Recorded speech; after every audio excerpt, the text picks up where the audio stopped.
크리스찬의 눈으로 보는 그 죽음의 의미란 제목으로 우리 함께 말씀 나누기 원합니다.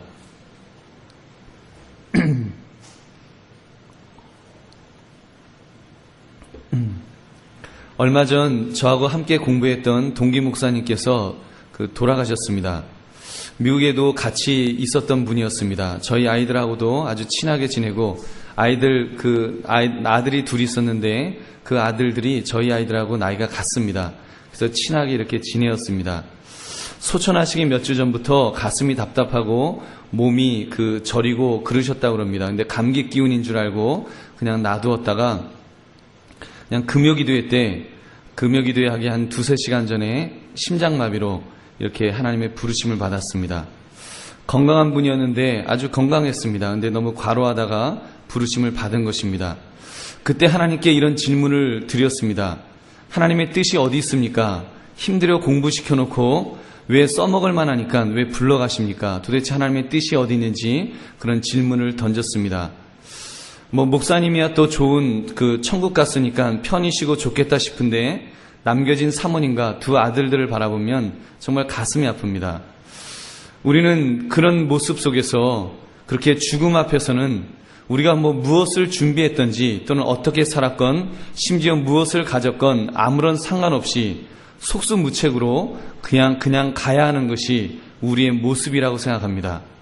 사랑하는 성도님들, 그렇게 볼 때 여러분들은 과연 죽음을 어떻게 생각하십니까? 오늘 말씀을 통해서 과연 성경이 말씀하는 우리 믿는 자들의 죽음의 의미가 무엇인지를 우리가 함께 살피면서 우리의 삶을 돌아볼 수 있는 저와 여러분 되시기를 바랍니다.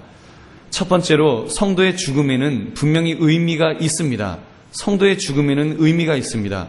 오늘 본문 1절을 보니까 사라가 127세를 살았으니 이것은 곧 사라가 누린 횟수라 그랬습니다. 성경에 여러분 여자가 몇 살에 죽었는지를 기록한 것은 사라뿐이 없습니다.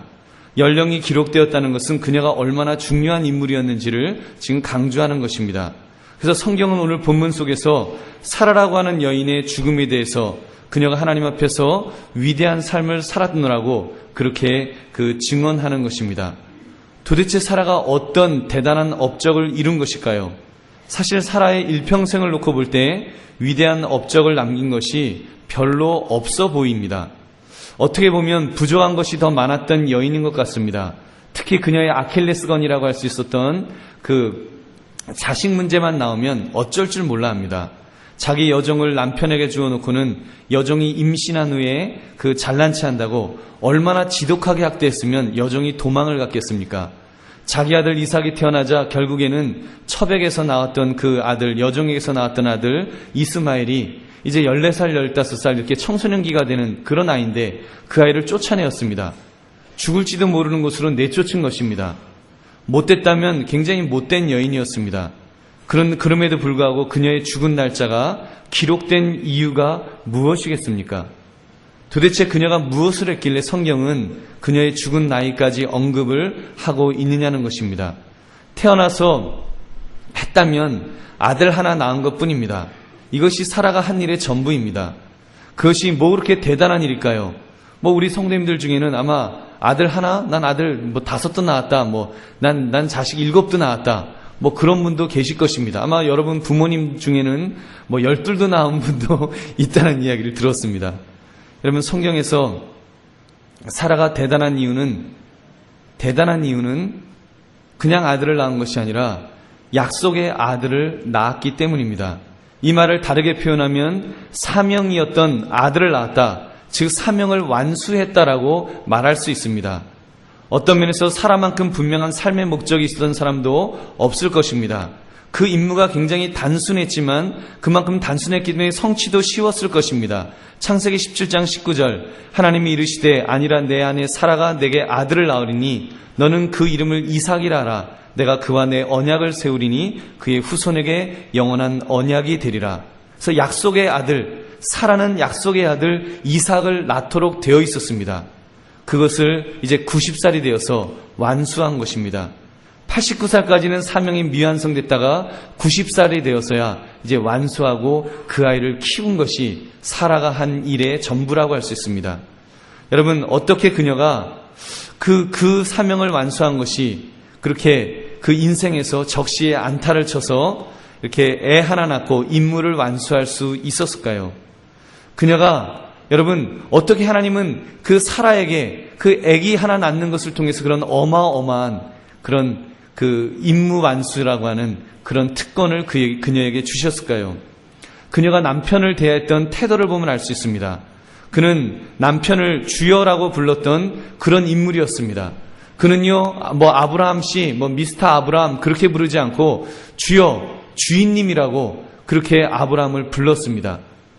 여러분 중에 남편에게 주인님이라는 소리 들으시는 우리 남자분 계시면 손을 들어 표해 주시기 바랍니다. 저도 그 얘기는 못 듣고 살아요. 근데 여러분, 이렇게 보면은 이 사라는 아브라함을 주인님이라고 할 정도로 그렇게 모시고 살았습니다. 사실 아브라함이 그렇다고 그렇게 사나이로서 그렇게 부인에게 존경받을 만한 그런 인물은 아니었습니다. 어디 멀리 이렇게 다른 나라 가면은 혹시 자기 아내가 너무 예뻐서 빼앗길까봐 이렇게 자기가 죽임당할까봐 누이라고 그래 그러면서 오빠라고 불러 이러면서 거짓말했습니다. 거짓말하도록 시켰습니다. 그렇게 참 치사한 그런 남자였는데 인간적으로 생각하면 그 주인님이 아니라 야라고 불러도 시원찮은 그런 사람이었는데 그녀는 지금 주인님이라고 그렇게 불렀다는 것입니다. 무엇이 그녀를 그렇게 만들었겠습니까? 사라는 하나님에 대한 믿음이 있었기 때문입니다. 그녀 역시도 남편 아브라함이 믿었던 하나님을 분명하게 믿었습니다. 그 하나님께서 너를 통하여 큰 민족을 이루어 주실 것이다. 그 약속을 붙든 것입니다. 그리고 그 남편 아브라함에게 함께 하셨던 하나님을 보았습니다. 비록 인간적으로는 남자 같지 않은 남자였지만 그래도 하나님이 허락하신 그 남편이라고 하는 그것을 인정하면서 남편을 주인님이라고 그러면서 그렇게 살았던 믿음의 사람이었습니다. 그 믿음으로 버티다가 90세의 약속의 아들 이삭을 잉태하였던 것입니다. 그리고 이삭을 성인으로 키우기까지 127세를 그녀는 살았습니다. 사랑하는 성도님들, 사라의 죽음을 보면서 여러분 무엇을 깨닫게 됩니까? 얼마나 대단한 일을 하다가 죽었느냐가 중요한 것이라고 여러분 생각이 드십니까? 여러분 사라가 대단히 중요한 일, 대단한 일을 했다고 보이십니까? 여러분 사라가 대단한 일을 한 것이 아니라 사라에게 중요한 것은 그녀가 임무를 완수한 것이 중요한 줄로 믿습니다. 여러분 이렇게 볼 때 하나님이 원하시는 것을 하라고 한 대로 하는 것, 이것이 중요합니다. 실제로 믿음의 그런 선배들 보면 그렇습니다. 여러분이 잘 아시는 스데반 집사님 같은 분, 여러분 어떤 인물이었습니까? 그는 안수받고 이제 안수 집사님으로서 이제 주의 사역을 감당했어야만 했습니다. 그래서 나가서 복음을 전했습니다. 복음을 전하러 나가자마자 몇 번 전도하지도 못했는데 돌에 맞아 죽었습니다. 도대체 복음을 얼마나 제대로 이렇게 다른 사람들 성질을 돋구면서 전했는지 모르겠지만 아무튼 여러분 복음 전하는 것 때문에 제대로 전하지도 못하고 돌에 맞아 죽었습니다.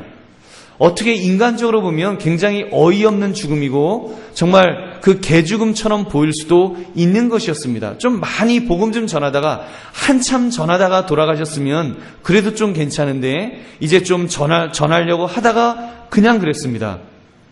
그런데 성경은 스데반의 그 죽음에 대해서, 스데반 집사님의 죽음에 대해서 이렇게 말씀합니다. 그가 돌에 맞아 죽을 때 하늘이 열리고 예수님이 하나님 우편에 서신 것을 보았다라고 그랬습니다. 그 이야기는 예수님께서 스데반 집사님이 돌에 맞아 순교하시는 모습을 보면서 하나님의 우편에 서셔서 그를 격려하시고 그를 이렇게 칭찬하시는, 응원하셨던 그런 모습이 있었습니다. 그리고 성경은 사도행전 7장 58절에서 사울이라고 하는 청년이 그 장면을 목격했다고 기록했습니다. 여러분 사울이란 청년이 누구입니까? 바로 바울 사도입니다. 사도 바울입니다. 여러분 사도 바울이 그 천사의 얼굴로 순교하는 스데반을 보면서 무엇을 느꼈을까요? 그가 이제 평생 하나님의 복음을 전하면서 핍박받을 때마다 스데반의 천사와 같은 얼굴이 떠올랐을 것입니다. 돌에 맞아 죽으면서도 그가 하늘을 바라보면서 예수 그리스도를 바라보면서 그가 천사 같은 모습을 보면서 그는 어떤 핍박과 고난 속에서도 그는 믿음으로 잘 견뎌나갔을 줄로 믿습니다. 사랑하는 성도님들, 그렇습니다. 우리가 하나님이 주신 임무만 완수할 수 있다면 그 죽음은 값진 죽음인 줄 여러분 믿으시기 바랍니다. 성도의 죽음에는 의미가 있습니다. 어떨 때요, 믿음으로 사명을 감당했을 때, 그러므로 저와 여러분도 맡겨진 사명들을 감당할 수 있기를 바랍니다. 여러분, 그 일에 올인합시다. 죽음은 죽으리라는 각오를 가지고 우리도 그렇게 일할 수 있기를 바랍니다. 여러분, 얼마나 위대한 일을 했느냐가 중요한 것이 아닙니다. 우리는 주님께서 우리에게 맡겨주신 일이 있으면 그 일을 붙들고 하면 됩니다.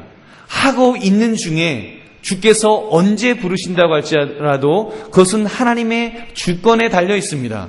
하나님이 부르실 때는 너 임무가 거기까지다, 다 했다, 너 잘했다 칭찬하여 주실 줄로 믿습니다. 그러므로 우리는 언제 죽어도 후회하지 않을 그런 가치 있는 인생을 살기 위해서 나에게 맡겨진 일에 최선을 다하며 살아갈 수 있는 저와 여러분 되시기를 주님의 이름으로 축원합니다. 두 번째는 성도의 죽음에도 눈물이 있다는 것입니다. 아브라함이 자기 아내 사라가 죽자 울었습니다. 2절을 보니까 아브라함이 들어가서 사라를 위하여 슬퍼하며 애통하였다고 했습니다.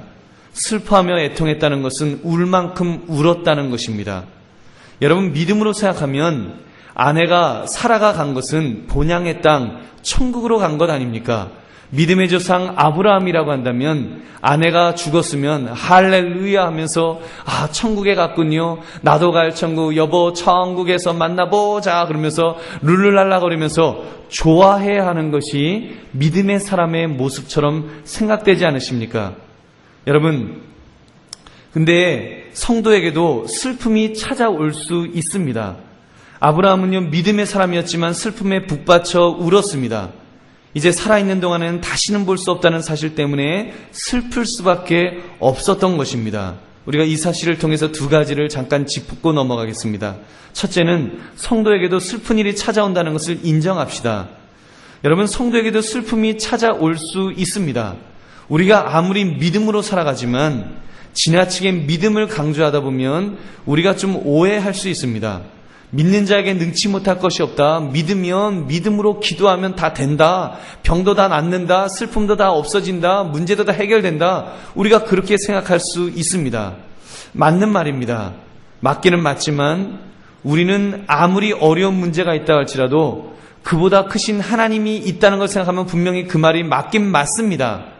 맞긴 맞습니다만, 그러나 그럼에도 불구하고 우리가 이 땅을 살기 때문에 때로는 자연스럽게 오는 슬픔이 있습니다. 여러분, 슬픔이 있습니다. 어려운 일들이 있습니다. 특별히 죽음이라고 하는 문제를 만나게 되면 누구나 속수무책으로 피할 수 없습니다. 이것은 하나님이 정해놓으신 그런 그 자연의 법칙입니다. 사라도 향년 127세에 죽었다 그랬습니다. 90세에 아들 낳아서 건강하게 살았을 것입니다. 애를 90세에 낳았으니 얼마나 건강했겠습니까? 127세까지 잘 살았지만 그럼에도 불구하고 살아도 죽음을 피할 수는 없었습니다. 여러분, 누구든지 아무리 믿음이 좋은 사람이라도 누구나 한 번은 가야 하는 길이 죽음이기 때문입니다. 그래서 슬픔이라는 것 역시도 아무리 믿음이 좋아도 일어날 수뿐이 없다는 사실을 인정하시기 바랍니다. 두 번째는 성도도 슬픈 일이 생겼을 때 울 수 있습니다. 특히 죽음을 눈앞에 두었을 때 눈물이 나면 눈물을 흘릴 수 있습니다. 그것은 자연스러운 것입니다. 물론 우리 예수 믿는 사람들은 절망적인 울음 또는 발광적인 눈물은 자제해야 될 것입니다. 막 예수 믿지 않은 사람처럼 막 그 절망적인 울음이 있잖아요. 막 떼글떼글 구르면서 막 어쩔 줄 몰라 하는 그런 공포의 울음이 있습니다. 여러분, 그런 울음은 우리 예수 믿는 사람들은 울지 않습니다. 그렇게 울지는 않습니다. 그러나 어떤 분들은 성도의 죽음은 천국 가는 것이라는 것 때문에 눈물을 안 흘리는 분들이 있습니다. 심지어 사랑하는 아들이 젊어서 죽었는데도 울지 않으려고 하는 분들이 있습니다. 오히려 할렐루야 하면서 내 아들 천국 갔어요 하면서 막 이렇게 막 웃으려는 그런 모습이 있습니다. 그런 분들 보면 참 마음이 안타깝습니다. 그거 오해해서 그러는 겁니다. 여러분, 예수 믿는 사람도 울 수 있습니다. 여러분, 아무리 더 좋은 곳을 천국을 가지만 그러나 이제 이 땅에서는 못 보는 것 아닙니까? 그러면 당연히 슬프지요. 여러분, 이 친한 사람이 이사를 가도 슬픈데, 그냥 멀리 제주도로만 이사 가도 너무너무 슬픈데, 여러분, 어떻게 다시는 이제 살아있는 동안에는 못 보는데 어떻게 안 슬프겠습니까? 아무리 좋은 곳 가도 어떻게 안 슬프겠습니까? 여러분, 그런 면에서 우리는 슬픈 것은 슬픈 것입니다. 그래서 우리가 울어야 될 때는 울 수 있는 그런 또 우리의 모습이 있기를 바랍니다. 이것이 자연스러운 본능인 줄로 믿습니다. 심지어 예수님도 우셨습니다. 예수님도 예루살렘 성을 바라보시면서 우셨습니다. 예루살렘이 망할 것을 생각하시면서 안타까워서 우셨습니다. 나사로를 보면서 죽은 나사로를 생각하시면서 우셨습니다. 눈물을 흘리셨습니다. 그러므로 저나 여러분들도 이렇게 울 수 있기를 바랍니다. 슬프면 슬프다고 울 수 있는 그런 인간적인 성도가 되시기를 주님의 이름으로 축원합니다. 세 번째는, 성도는 죽음과 같은 슬픔이 있으면 울 수 있지만, 그러나 그럼에도 불구하고 슬픔도 딛고 일어설 수 있습니다. 아브라함이 아내 사라의 죽음 앞에 슬퍼하며 애통했습니다. 슬픔의 눈물을 흘려야 할 때는 흘렸습니다. 그러나 일어나야 할 때는 그는 일어날 수 있었습니다. 아브라함이 그 3절을 보니까 아브라함이 그 시신 앞에서 일어나 나가서 해 족속에게 이르더라. 눈물을 닦고 해야 할 일을 위해서 일어났다는 말입니다. 이것이 성도의 모습입니다. 성도도 슬퍼할 수 있고 애통해할 수도 있지만 그것에 붙들려 사는 사람들은 아닙니다. 성도는 일어나야 할 때는 일어나야 하는 줄로 믿습니다. 아브라함을 보십시오. 아내의 죽음이 너무 슬펐지만 집안의 가장으로서 이제 아내의 장례를 치루어야 했습니다. 근데 아직 장지가 없었습니다. 땅이 없었습니다. 그래서 어떻게 했습니까? 그는 슬퍼만 있지 않고 그는 일어나서 털고 묘지를 찾아 나섰던 것입니다. 아브라함이 일어나서 매장지를 좀 달라고 그 이웃 사람들에게 부탁을 했습니다. 그래서 당당하게 매장지를 부탁하면서 해족속에게 그 땅을 얻게 되었던 것입니다. 여러분들은 어떻습니까? 여러분들에게는 슬픈 일들이, 애통할 만한 일들이 혹시 없으셨습니까? 그것 때문에 슬픔에 잠기고 힘들어 하시지는 않으셨습니까? 여러분, 그럴 수 있습니다. 그러나 지금은 어떻습니까? 여러분, 지금도 혹시 그런 슬픔이나 어떤 상처나 아픔에 지금도 얽매여 있는 분은 혹시 안 계십니까? 내 자신을 점검해 보시기 바랍니다. 아직도 내 안에서 해결하지 못한 슬픔의 조각들이 있습니까? 아직도 아픔의 조각들, 상처의 조각들을 아직도 가지고 있습니까? 어떤 분은 그것을 평생 가슴에 품고 있지는 않습니까? 몇 번 말씀드렸지만 여러분, 우리 그렇게 되면 안 됩니다. 어떤 분은요, 정말 수십 년 전에 죽은 아들을 지금까지도 잊지 못하는, 지금까지도 그 슬픔을 헤어나지 못하는 그런 분도 전에 본 적이 있습니다. 여러분, 신앙인으로서는 바람직하지 않습니다. 물론 슬픈 사건이 있으면 그 흔적은 남을 것입니다. 그러나 일어나야 합니다. 툭툭 털고 일어서야 됩니다. 그래서 적어도 그 슬픔을 딛고 일어서서, 그 아픔을 딛고 일어서서 발전적으로 살아갈 수 있는, 적극적으로 살아갈 수 있는, 긍정적으로 살아갈 수 있는 그 모습이 있어야 되는 줄로 믿습니다. 여러분 중에 젊어서 상처받은 분들이 있습니까? 어렸을 때 당했던 성추행에 대한 기억이라든가, 젊어서 가까운 사람에게 강간을 경험하는 사람도 있습니다. 포악한 아버지로부터 부당한 구타를 당한 분도 있습니다. 이런저런 모습으로 정말 내가 억울한 일을 만나고 슬픈 일을 만나고, 어렸을 때 부모님이 돌아가셔서 마음에 상처가 있고, 또 버림받아서 마음에 상처가 있고, 이런 여러 가지 아픔과 슬픔과 고통들이 있을 것입니다. 여러분, 그것이 여러분 혹시 가슴 속에 아직까지 깊이 쓴뿌리처럼, 독초처럼 있다면 그것은 나를 망가뜨리게 됩니다. 사랑하는 성도님들, 성도는 일어서야 합니다. 예수 그리스도 안에서 일어서야 합니다. 우리에게는 그 절대적인 슬픔은 없습니다. 왜냐하면 절대적인 아픔도 없습니다. 왜냐하면 우리를 회복해 하시는 예수 그리스도가 있기 때문인 줄로 믿습니다. 여러분, 여러분의 아픔과 슬픔들 어떤 것이라도 예수 그리스도에게 내려놓으시기 바랍니다. 주님의 십자가 앞에 놓으시기 바랍니다. 주의 보혈의 공로가, 주님의 보혈이 그 상처들을 씻어주시고 그 상처들을 어루만져 주실 것입니다. 예수 그리스도의 부활의 능력이 회복시켜 주실 줄로 믿습니다. 어떤 아픔이라도, 어떤 슬픔이라도, 어떤 고통이라도 주의 보혈의 공로와 그리고 부활의 능력이 모든 것들을 회복해 하시고 힘있게 일어설 수 있도록 만들어 주실 줄로 믿습니다. 여러분, 그것을 바라보면서 우리는 일어날 수 있기를 바랍니다.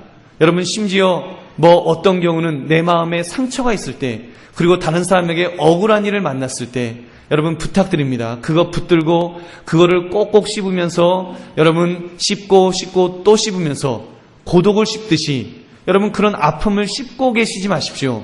와신 상담이란 말 있죠. 그 좋은 말 아닙니다. 곰의 쓸개를 빨면서 원수 갖기 위해서 일을 간다. 여러분, 그건 예수 믿는 사람들의 모습은 아닙니다. 여러분, 그런 문제 있으시면은 여러분 주님 앞에 나와서 주님 앞에 기도하십시오. 하나님 앞에 기도하시는데 때로는 여러분 점잖게 기도하지 않아도 괜찮습니다. 때로는 화를 내셔도 괜찮습니다. 욕을 하셔도 괜찮습니다. 사람 앞에 욕하지 마시고 하나님 앞에 욕을 하십시오. 하나님 앞에서 여러분 부르짖어 기도하시기 바랍니다. 시편 109편 보면 여러분 시편 기자가 그렇게 기도했다는 거 여러분에게 몇 번 말씀드렸습니다. 그 원수를 향해서 이 시편 기자는 하나님 앞에 이렇게 기도합니다. 하나님, 내 원수, 정말 죽이고 싶은 원수, 그 원수 하나님 그 연수를 짧게 해주세요. 명을 짧게 해주세요. 그리고 또 직분을 빼앗게 해주세요. 직업도 떨어지게 해주세요. 그런 기도입니다.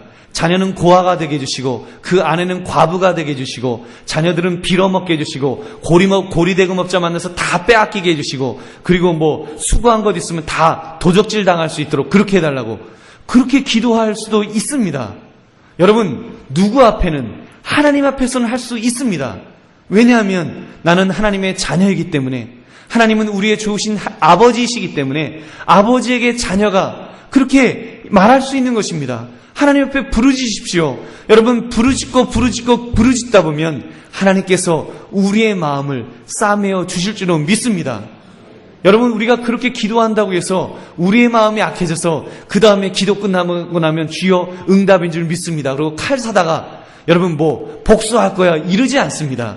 하나님은요, 그 아픔과 상처를 뛰어넘을 수 있는 은혜와 복을 주실 줄로 믿습니다. 치료해 주십니다. 그래서 우리의 마음이 회복되어지고 내 상처가 회복되어져서 하나님 앞에 아버지라고 하면서 찬양들 돌리고 우리의 마음이 긍정적으로, 우리의 마음이 적극적으로 변화되는, 아름다운 모습으로 변화되는 그런 은혜가 우리에게 임하는 줄로 믿습니다. 사랑하는 성도님들, 그러므로 우리 모든 믿는 사람들 그렇게 주님 앞에 기도하면서 회복해 하시는 은혜를 경험하시는 저와 여러분 되시기를 주님의 이름으로 축원합니다. 마지막으로 성도는 죽음 너머에게 그 빛을 비추이는, 죽음 너머에서 빛을 비추이는 소망이 있는 사람입니다. 그 빛을 볼 수 있는 소망이 있는 사람입니다. 사라가 127세로 죽으면서 사실 얼마나 억울했겠습니까? 이삭 나이가 37세였는데 아직 장가도 못 보내었습니다. 며느리도 못 봤지요, 손주도 못 봤지요. 얼마나 그 죽으면서도 억울했겠습니까? 분명히 하나님은 바다의 모래와 같이 하늘의 별과 같이 만들어 주신다고 했는데 사라는 못 보고 죽은 것입니다. 아브라함은 어떻겠습니까? 이제 좀 정착하여 살만한데 사라는 아내가 이제 먼저 간 것입니다. 여러분, 아내가 먼저 가면 그 남자가 얼마나 불쌍합니까? 여러분, 근데 지금 이런 안타까움 속에서 그는 이렇게 시신을 이제 아내를 묻어야만 했습니다. 근데 시신을 묻을 곳도 없을 정도로 이렇게 안타까운 형편이 바로 사라의 형편이었고 그리고 아브라함의 형편이었습니다. 근데 사라의 죽음 앞에서 어떤 일이 벌어졌습니까? 해족속이 아브라함을 존경하는 마음으로 공손하게 왔습니다. 당신을 겪어보니 당신은 우리 중 하나님의 방백이십니다. 하나님의 방백, 영어로 표현하면 마이리 프린스라는 것입니다. 직역하면 힘센 왕자님, 그런 뜻입니다. 힘센 왕자님. 여러분, 마이티 마우스라고 들어보셨습니까? 그 쥐새끼인데 이렇게 슈퍼맨처럼 날아다니는, 저 어렸을 때 봤던 그런 것처럼 지금 이 사람들이 아브라함을 보면서 그렇게 고백하는 것입니다. 당신은 마이리 프린스, 정말 위대한 하나님의 자녀입니다. 그러면서 그 앞에 고개를 숙이는 것입니다. 말하기를 6절을 보니까 내 주여 들으소서, 당신은 우리 가운데 있는 하나님의 세우신 지도자이시니 우리 묘실 중에서 좋은 것을 택하여 당신의 죽은 자를 장사하소서. 우리 중에서 자기 묘실에 당신의 죽은 자 장사함을 금할 자가 없으리이다. 그러면서 어디다 장례식 할 거예요? 아무데나 하세요. 그냥 원하시는 곳에 하세요. 그렇게 이야기하는 것입니다. 이제 아브라함이 막벨라 굴을 달라고 이야기합니다.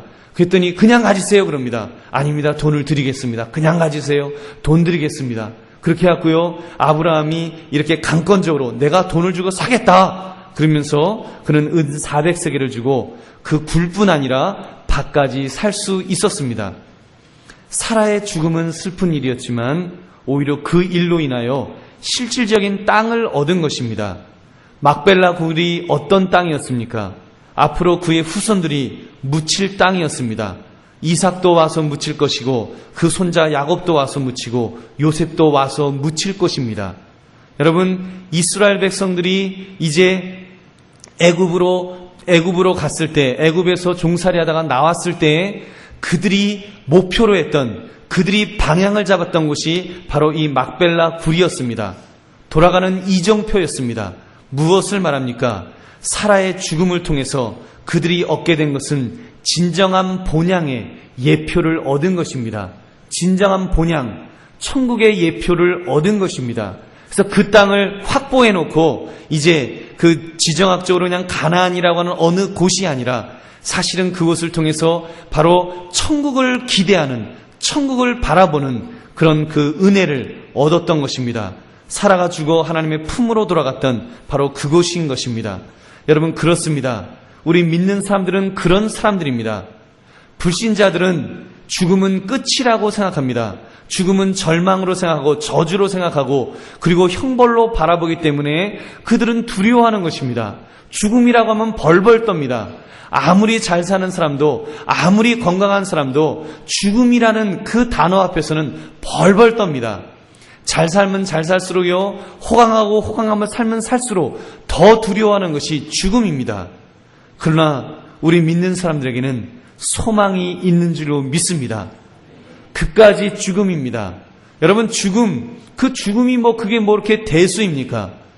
제가 우리 동기 목사님 돌아가신 그 모습 보면서 속으로 한쪽 마음으로는 그렇더라고요. 사실 굉장히 안타깝잖아요. 그 사모님이 혼자 남으시고 아이들 이제 초등학교 3학년, 5학년, 4학년, 6학년짜리 남자애들 둘 남아있는데 또 집안이 넉넉한 집안이 아닙니다. 가난한 집안입니다. 근데 그런 집에 그렇게 남았을 때 얼마나 안타깝습니까? 근데 그 목사님 생각하면 한쪽 마음으로는 안타깝지만 한쪽으로는 좀 부럽습니다. 야, 그 목사님은 이제 하나님께서 너 일을 다 이루었다. 너 이제 와서 쉬어라. 여러분, 얼마나 좋은 일입니까? 이 땅에서 사는 것도 물론 좋지만 우리가 천국 간다고 하는 거, 이거는 더 좋은 줄 여러분 믿으시기 바랍니다. 진짜 좋은 곳입니다. 그러므로 성도들은 죽음을 뛰어넘을 수 있는 그런 사람들인 줄로 믿습니다. 여러분, 예수님 믿지 않으십니까? 여러분, 예수님 믿으십니까? 예수님 믿는 사람들 아닙니까? 우리 예수 믿는 사람들에게는 죽음이라는 것이 무엇입니까? 죽음이라는 것이 이 땅에 이 좋은 거 다 내려놓고 그리고 이제 끌려가는, 저승사자에게 끌려가는 그런 무서운 곳입니까? 여러분, 그렇지 않습니다. 예수님께서 요한복음 14장 2절 3절에서 이렇게 말씀하십니다. 내 아버지 집에 거할 곳이 많도다. 그렇지 않으면 너희에게 일렀으리라. 내가 너희를 위하여 거처를 예비하러 가노니 가서 너희를 위하여 거처를 예비하면 내가 다시 와서 너희를 내게로 영접하여 나 있는 곳에 너희도 있게 하리라. 여러분, 믿으십니까? 예수님께서 분당보다 더 좋은 천당을 준비해 주셨다는 것입니다. 여러분, 천당을 준비해 주시고 우리의 거할 곳을 준비하셨다고 예수님이 말씀하신다면 우리가 무엇이 두렵습니까? 주님이 뭐라고 말씀하십니까? 예수께서 이르시되 내가 곧 길이요 진리요 생명이니 나로 말미암지 않고는 아버지께로 올 자가 없느니라. 예수님 믿는데 우리는 죽는다는 것이 아버지께 가는 것인데 여러분 뭐가 두렵습니까? 아버지께 가는 겁니다. 그렇게 보고 싶은 아버지에게 아버지에게 우리가 맨날 주여 아버지여 만나 주시옵소서 맨날 그러지 않습니까? 나를 만져 주시옵소서 그러지 않습니까? 근데 여러분 잘 못 느끼잖아요. 근데 우리가 이제 천국 가면 그 하나님 아버지를 우리는 이제 얼마든지 뵈면서 아버지와 대화하면서 살아가는 좋은 곳인 줄로 믿습니다. 여러분 그것이 바로 우리 성도의 죽음의 의미입니다. 그러므로 우리는 죽음 앞에서도 두려워하지 않고 안식하고 쉼을 얻고 소망을 얻는다는 믿음 앞에서 담대하게 살아가시는 저와 여러분 되시기를 바랍니다. 말씀을 맺습니다. 사라의 죽음을 통해서 몇 가지 사실을 재확인하게 되었습니다. 성도의 죽음은 의미가 있다 그랬습니다. 성도에게도 슬픔이 찾아올 수 있고 슬프면 울 수 있다 그랬습니다. 그리고 그 슬픔에 사로잡혀 있는 것이 아니라 툭툭 털고 일어서는 것이 성도의 모습이라 그랬습니다. 마지막으로 우리의 영원한 본향인 천국을 기대할 수 있다는 것에 우리는 죽음을 뛰어넘는 그런 담대한 성도의 모습으로 살아가게 될 줄로 믿습니다. 사랑하는 성도님들, 여러분은 여러분에게 다가올 죽음을 어떻게 생각하십니까? 언젠가 내가 사랑하는 사람이 죽을 수도 있습니다. 또는 이제 내가 죽을 수도 있습니다. 그때가 언제인지 모릅니다.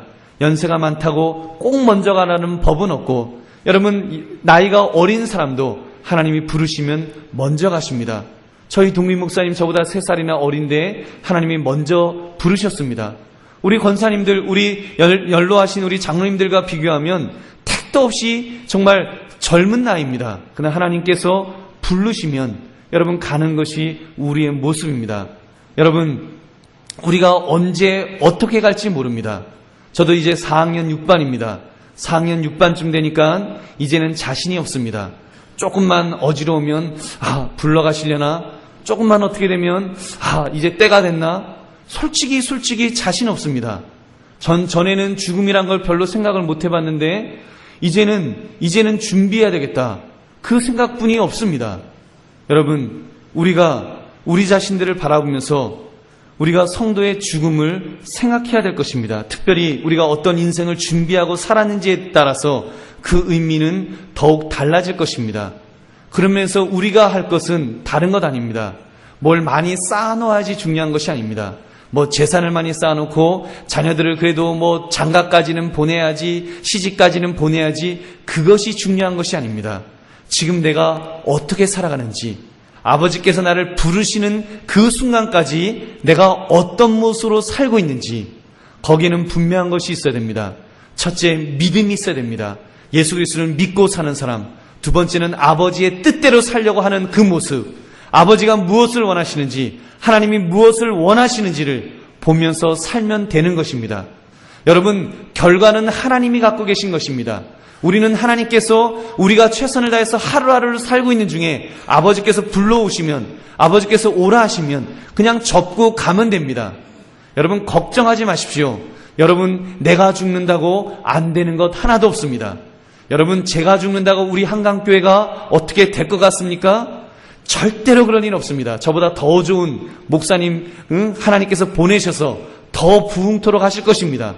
걱정할 거 하나도 없습니다. 여러분도 마찬가지입니다. 우리가 할 것은 다른 것 없습니다.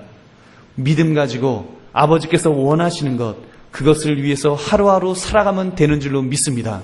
그래서 우리가 참으로 최선을 다해서 우리가 아버지의 뜻대로 살아가심으로 우리의 삶을 통해서 참으로 죽음을 잘 준비할 수 있는 그런 저와 여러분 되시기를 주님의 이름으로 축원합니다. 우리 함께 통성으로 기도하겠습니다. 하나님,